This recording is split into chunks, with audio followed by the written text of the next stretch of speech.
Hi, grade 5th.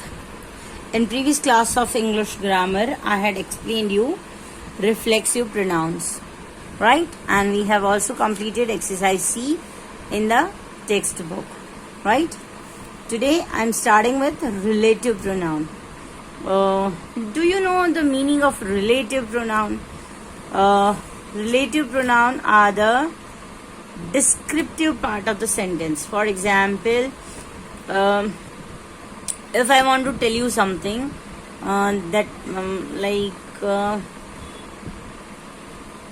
I know a person who is very good dancer.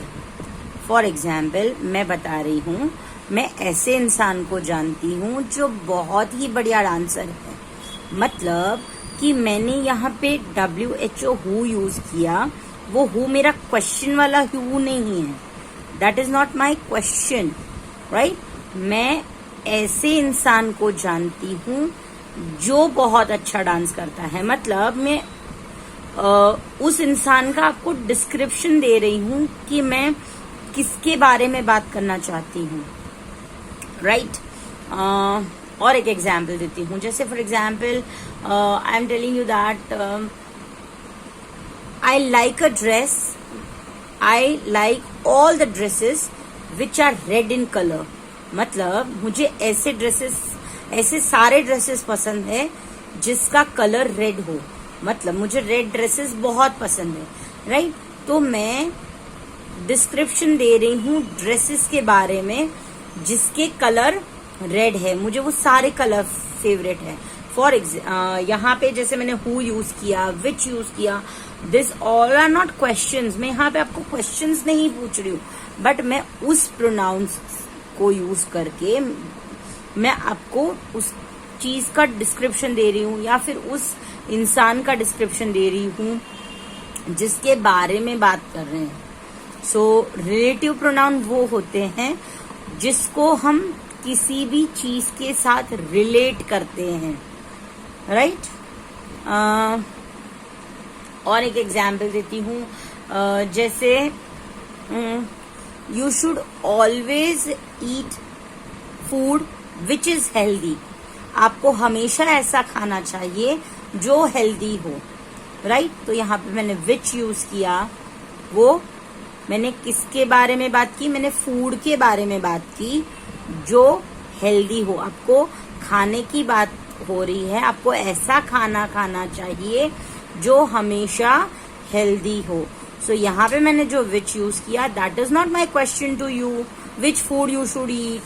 I am not asking you the questions. I am telling you that you should eat that food which is healthy. तो relative interrogative that is question and relative is a description. आपको इन दोनों चीजों में confuse नहीं होना है.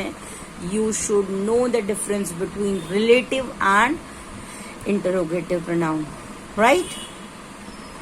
I'll start with the explanation now. Who, whom, whose, which and that are relative pronoun. ये सारे relative pronoun है. They are used to join parts of a sentence. इसको ये सारों को किसके लिए यूज किया जाता है? To join the sentences. Sentence को ज्वाइन करने के लिए यूज किया जा सकता है या फिर दो सेंटेंस के पार्ट्स को ज्वाइन करने के लिए यूज किया जा सकता है. Relative pronoun begin a descriptive part of the sentence. Relative मैंने पहले ही कहा था कि रिलेटिव प्रोनाउन डिस्क्रिप्टिव पार्ट को दिखाता है. जैसे उससे ही डिस्क्रिप्टिव पार्ट स्टार्ट होता है.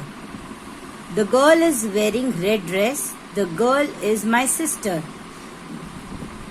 तो इसमें दोनों बार गर्ल रिपीट हो रहा है, तो उसकी जगह रिलेटिव प्रोनाउन यूज करके हम बता सकते हैं the girl who is wearing red dress is my sister.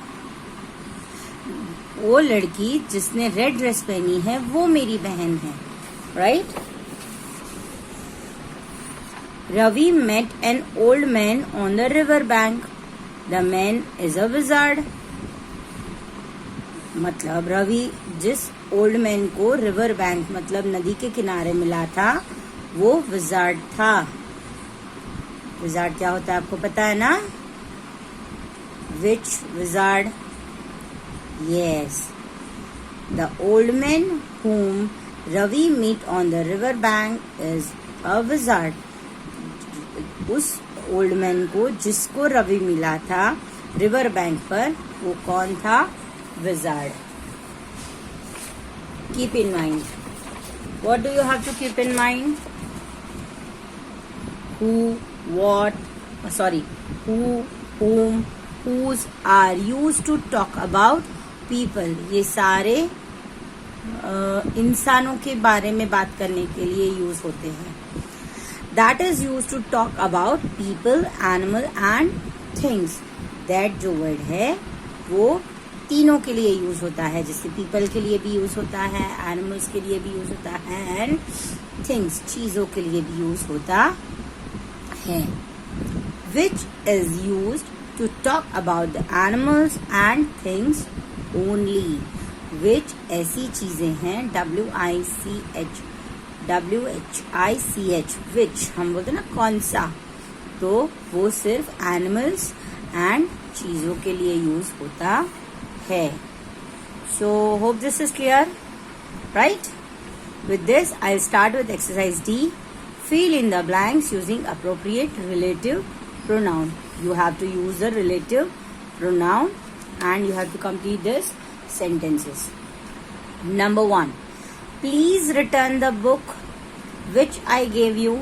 I used which here because यहाँ पे बात हो रही है बुक के बारे में, एंड जैसे यहाँ पे बताया है which is used to talk about animals and things। हमें जब animals and things के बारे में बात करनी है we can use which। Please return the book which I gave you। मैंने तुम्हें जो बुक दी थी प्लीज उसको रिटर्न कर दो। The man who fell from the stage yesterday was an actor। The man मतलब इंसान, who जो इंसान स्टेज से गिरा था वो एक एक्टर था। I always say that you have to just convert the sentences, you have to translate the sentences in your own language। Whenever you will translate your sentences in your language, it will be very easy to give you the answers। You have to give you the answers by yourself only। You don't have to depend on anyone। आपको किसी पे भी depend रहने की जरूरत नहीं है। जब आप खुद सेंटेंस को इंग्लिश में ट्रांसलेट, इंग्लिश से आपके खुद कंफर्टेबल लैंग्वेज में ट्रांसलेट कर लेंगे, right? The man who fell from the stage yesterday was an actor। वो इंसान जो स्टेज से गिर गया वो एक्टर था। The boy who is painting is my brother। The boy who is painting is my brother। जो बॉय पेंट कर रहा है वो मेरा भाई है। The lady whose purse was stolen went to the police। Lady जिसका पर्स चोरी हो गया था वो पुलिस के पास गई। यहाँ पे बात पर्स की हो रही है। यहाँ पे बात लेडी की हो रही है। The lady whose purse जिसका पर्स चोरी हो गया था वो पुलिस के पास गई। The novelist who won the prize will visit our city next month।